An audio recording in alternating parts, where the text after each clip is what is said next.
श्रोता प्रेमियों, मैं राम सागर शास्त्री आप लोगों के समक्ष एक प्रसंग रखने जा रहा हूं, रसीले दृष्टांत। एक बार एक जाट साहब, एक मौलवी साहब और एक फकीर साहब, तीनों लोग मिलकर एक नगर में पहुंचे।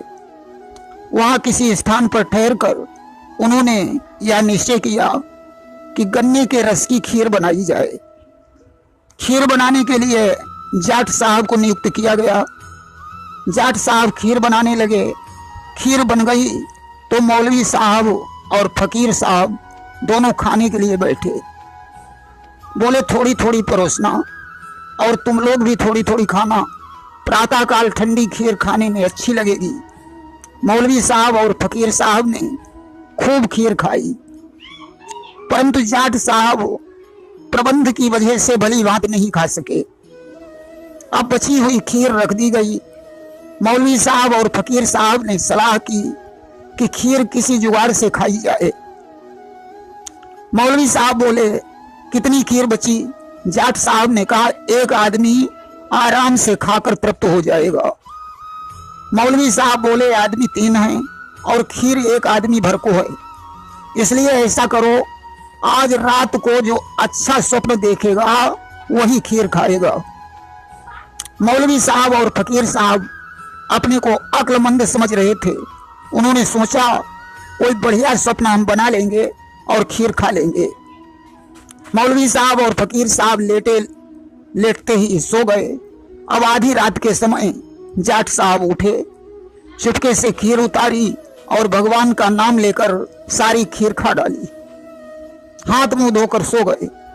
प्रातःकाल मौलवी साहब और फकीर साहब नित्य क्रिया से निवृत्त होकर बोले भाइयों, अब अपना अपना स्वप्न सुनाओ, जिसका स्वप्न अच्छा होगा वही खीर खाएगा। फकीर साहब बोले मौलवी साहब पहले आप अपना देखा हुआ स्वप्न सुनाइए।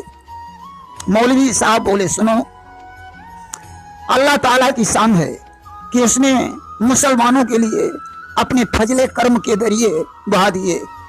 उसकी रहमत और तोहफे हम मुसलमानों को ही अता होते हैं। जब मैं सोया तो फौरन ही खुदा का फरिश्ता आसमान से उतरा और बोला चलो खुदा ने बुलाया है। मैं वहां उनके पास दरबार में तशरीफ लाया और खुदा की दावत स्वीकार की। अब फकीर साहब ने अपना सपना सुनाया। फकीर साहब बोले खुदा की शान है, आज रात को खुदा के फरिश्ते मुझे ले गए। मैंने खुदा की दावत में जाकर भाग लिया। जाट साहब ने कहा आप लोगों ने तो स्वप्न ही देखा। मेरे सामने आधी रात को हनुमान जी गदा लेकर आ गए और उन्होंने मेरी पीठ पर खींच कर गदा मारी। बोले उठ और खीर खा। कि अर्धरात्रि के समय पर कूद पड़े महावीर, खींच गदा मेरे हनी, बोले जल्दी खा ले खीर। इसलिए हनुमान जी के डर से मुझे वह खीर खानी पड़ी।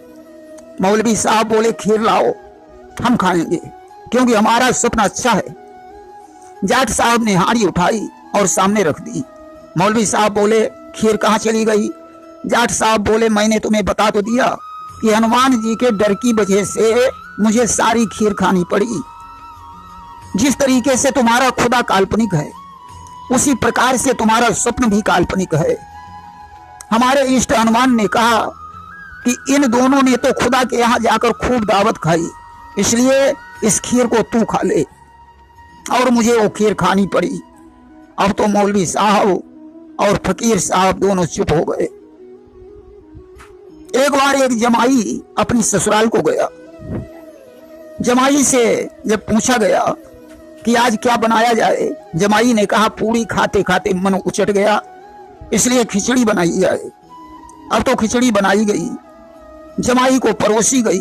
जमाई बोला अम्मा कुछ घी वगैरह हो तो डालो। बोली लल्ला घी तो बिल्कुल नहीं है, अगर नहीं मानते हो तो मैं मलैया उठाए लाती हूँ। सर्दी में घी वैसे भी जम जाता है। मलैया ले आई, थाली में लौट दी, एक बूंद भी घी नहीं गिरा। जाकर मलैया रख दी और बाहर चली गई। जमाई को मौका मिला वह उस मलैया को उठाकर ले आया और चूल्हे पर रख दी। घी जब पिघल गया तो उसने मलैया को जहां का तहां रख दिया। अब सास जी आई, जमाई बोला अम्मा थोड़ा घी डालो। सास बोली लल्ला नहीं मानते हो तो मैं फिर मलैया उठाए लाती हूँ। उठा लाई और लौट दी। अब तो तमाम घी थाली में गिर गया। सास जी की देखकर आंखें चकाचौंध हो गई। बोली लल्ला हमारे यहाँ साले के साथ खाना खाया जाता है, ऐसी यहाँ की प्रथा है। अब तो साले बहनोई एक थाली में खाने लगे। जमीन कुछ ऊंची नीची थी इसलिए घी जमाई की तरफ जा रहा था। अब तो सास जी से न रहा गया, उठी और बोली लल्ला तुम्हारी माँ ने हमारी लड़की को बहुत दुख दिया। खिचड़ी में एक मेड़ बनाते हुए बोली मैं तुमसे खुला खुला शब्दों में कहती हूं कि अलग हो जाओ। जमाई साहब ने देखा मामला गड़बड़ हो गया, घी तो सब उधर चला गया। उसने हाथ से सारी खिचड़ी मिलाते हुए कहा तुम्हारी लड़की ने तो मेरा घर ही चौपट कर दिया। एक बार एक राजा ने दावत की योजना बनाई। उसने मछुआरों के पास सूचना भेजी। मछुआरे मछली लेकर आए। जो ही वे आगे बढ़े दरोगा जी ने उन्हें रोक लिया। बोले मछली की आधी कीमत मुझे चाहिए। और आगे बढ़े तो पहरेदार ने कहा मछली की आधी कीमत मुझे चाहिए। और आगे बढ़े तो मंत्री जी ने कहा मछली की आधी कीमत मुझे चाहिए। बेचारे मछुआरे वापस लौट आए। तब तक एक उद्दंड मछुआरा मछली लेकर पहुंचा। उसने सभी को आश्वासन दिया चिंता मत करो, यह मछली राजा के पास पहुंचने दो, तुम्हारी कीमत तुम्हें मिल जाएगी। मछली लेकर मछुआरा राजा के पास गया। राजा ने कहा कीमत बोलो। उसने कहा महाराज इस मछली की कीमत 200 जूते है। राजा ने कहा क्या तुम्हारा दिमाग खराब है? बोला नहीं महाराज मैं बिल्कुल ठीक हूं, मुझे सिर्फ 200 जूते ही चाहिए। राजा ने नौकर को बुलाया और बोले क्या कोई साझेदार भी है? मछुआरा बोला हाँ महाराज, दरोगा जी को बुलाया जाए। बोला 50 जूतों के हकदार दरोगा जी हैं, 50 के हकदार पहरेदार हैं और 50 जूते के हकदार मंत्री जी हैं, बाकी 50 जूते का हकदार मैं हूं। इन शब्दों को सुनकर राजा बड़ा प्रसन्न हुआ और उसने उन तीनों रिश्वतखोरों को दरबार से निकाल दिया और मछुआरे को एक स्वर्ण मुद्रा देकर शहर से विदा कर दिया। एक बार अकबर ने बीरबल से पूछा बीरबल एक बात बताओ, संसार में सबसे चालाक जाति कौन सी है? बीरबल ने कहा जहां पनाह संसार में सबसे चालाक जाति बनिया है। अगर आप कुछ पैसा खर्च करें तो मैं आपको प्रत्यक्ष दिखा दूं। बीरबल ने शहर के प्रधान मुल्ला को बुलाया और कहा बादशाह सलामत को तुम्हारी दाढ़ी की जरूरत है, उसके बदले में जो आप इनाम चाहोगे मिल जाएगा। मुल्ला जी लड़खड़ाती हुई आवाज में बोले दीवान जी दाढ़ी तो खुदाबंद अल्लाह ताला की खास प्यारी चीज है, भला इसे कैसे दे दिया जाए? बीरबल ने कहा जीवन भर आपने जिसका नमक खाया है भला उसके लिए इतना नहीं कर सकते हो? मुल्ला जी बोले सरकार 5 रुपए दिला दीजिए। बीरबल ने 5 रुपए दे दिए। मुल्ला जी की दाढ़ी मुड़वाकर बीरबल ने रख ली। अब बीरबल ने एक दाढ़ी वाले बनिए को बुलाया और बोले जहां पनाह की को तुम्हारी दाढ़ी की जरूरत है। उसने कहा श्रीमान जी हमारी माँ का जब निधन हुआ था तो 5000 रुपए इस दाढ़ी के खातिर खर्च हुए। जब पिताजी का निधन हुआ तो फिर 5000 दाढ़ी के खातिर खर्च हुए, इसलिए 10,000 रुपए खर्च हुए। बीरबल ने कहा कोई बात नहीं, आपको 10,000 रुपए दे दिए जाएंगे, परंतु दाढ़ी जहां पनाह को देनी पड़ेगी। 10,000 रुपए लेकर वह दाढ़ी मुड़वाने बैठा। नाई ने जो ही दाढ़ी में पानी लगाकर हाथ फिराया, सेठ जी ने नाई के एक तमाचा मारा और बोले मूर्ख तू क्या या अनिये बनिए की दाढ़ी समझता है? अरे बादशाह अकबर की दाढ़ी है ये। अकबर को उसके शब्द सुनकर गुस्सा आ गया और उन्होंने उसे दरबार से बाहर निकाल दिया।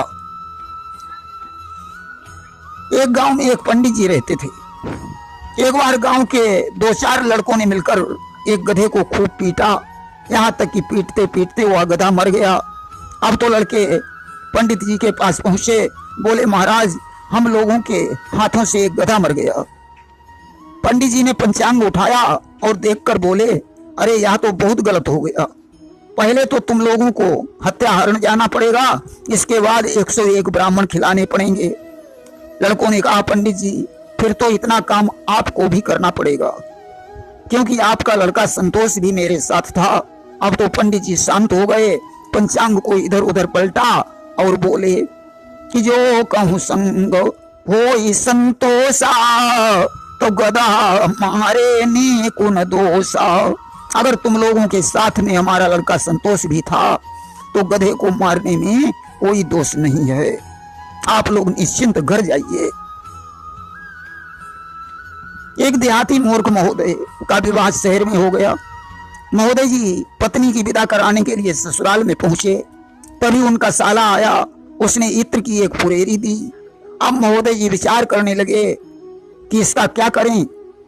महक कर देखा तो मीठी मीठी सुगंध लगी। महोदय जी ने विचार किया शायद यह कोई खाने की चीज है, फुरेरी को निगल लिया। तब तक दूसरा साला पान लेकर आया। महोदय जी ने सोचा पान का जोड़ कान से बनता है, पान उठाया और कान में रख लिया।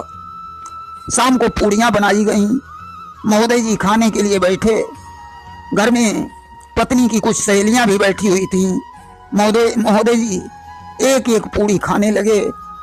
पत्नी ने विचार किया सहेलियां इन्हें मूर्ख समझेंगी, इसलिए उसने 2 उंगली उठाकर इनकी तरफ इशारा किया कि एक पूड़ी के 2 भाग कर लीजिए, पूरी पूरी खाना अच्छी बात नहीं है। कि अंगूरी उठाई इशारा कियो और एक पूड़ी के 2 ग्रास किए जाओ। मूर्ख ने समझा पत्नी कह रही है कि एक एक पूड़ी नहीं 2-2 पूड़ी खाओ। कि मूर्ख जानी सयानी कहे और 2-2 पूड़ी मुख माही धरे जाओ। अब तो 2-2 पूड़ी खाने लगे। पत्नी ने सोचा इसे कैसे समझाया जाए। उसने एक कपड़े का टुकड़ा उठाकर उसे बीच से फाड़ कर दिखाया कि एक पूड़ी को इसी तरीके से तोड़कर आधी आधी करके खाइए। मूर्ख ने समझाया कह रही है कि जो कुर्ता पहने हो उसे फाड़ कर फेंक दीजिए, तभी जलवा बनेगा। कुर्ता फाड़ कर फेंक दिया। बोले चिंता मत करो, तुम प्रसन्न बनी रहो, कुर्ता दूसरा बन जाएगा। पत्नी ने विचार किया यह तो महामूर्ख पल्ले पड़ गया है। उसने अपने माथे पर हाथ मारा और पछताने लगी कि मेरी तो किस्मत ही फूट गई। मूर्ख ने विचार किया कि यह कह रही है कि माथा देवता होता है, इसलिए माथे में छुआ छुआ कर खाओ। अब तो सब्जी लगाकर पहले माथे में छुआने लगे और तब खाने लगे। कि कर्म ठोंकी पछतान लगी, ते ही जानी माथे माही धरे जाओ। अब तो पत्नी ने चूल्हे की तरफ देखा और कहा जैसे जल रहे थे वैसे ही जलो, अर्थात जैसे खा रहे थे वैसे ही खाओ। कि चूल्हो निहारी सुनारी कहे कि जैसे जरत हते ते ही तौर जरे जाओ। दूसरे दिन खिचड़ी बनाई गई, घी डालकर खाई, बड़ी स्वादिष्ट लगी।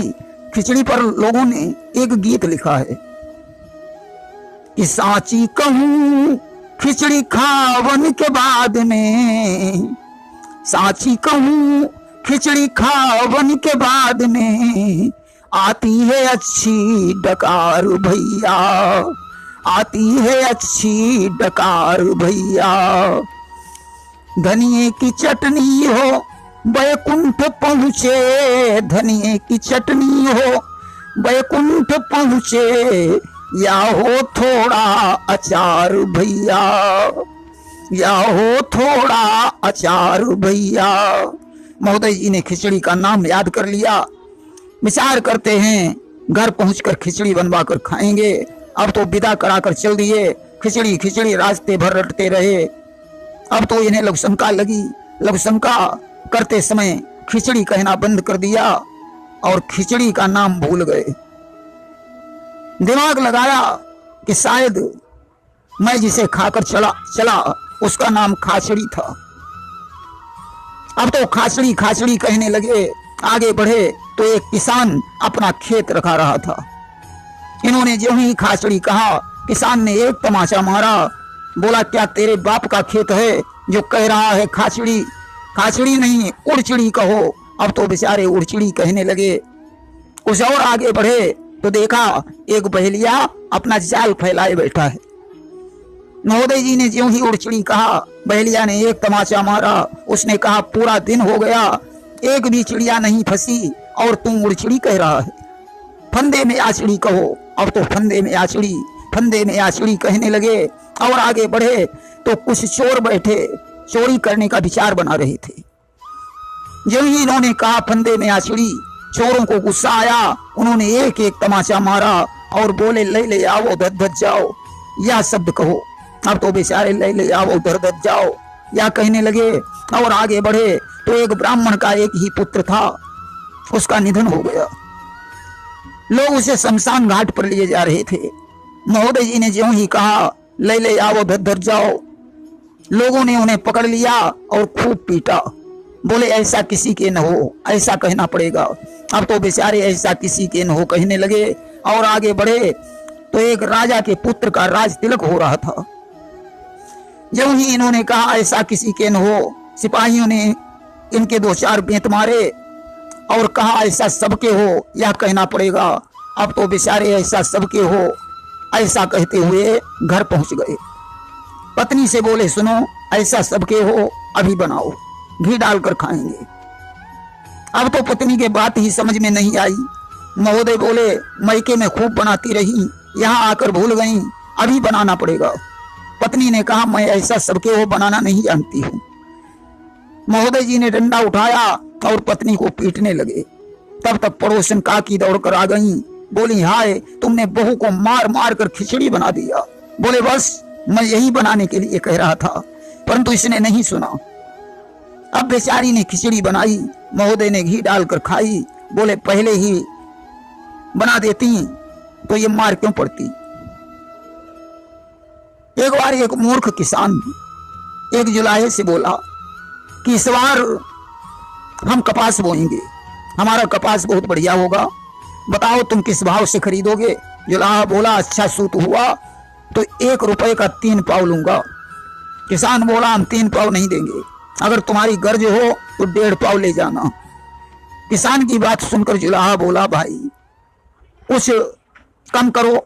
बोला, इससे कम नहीं होगा, जाओ, मुझे नहीं बेचना है। जुलाहा बोला, भाई अकड़ क्यों रहे हो, गर्ज हो तो बेचो। किसान बोला, हमारे सूत से अच्छा तेरे बाप ने भी बुना।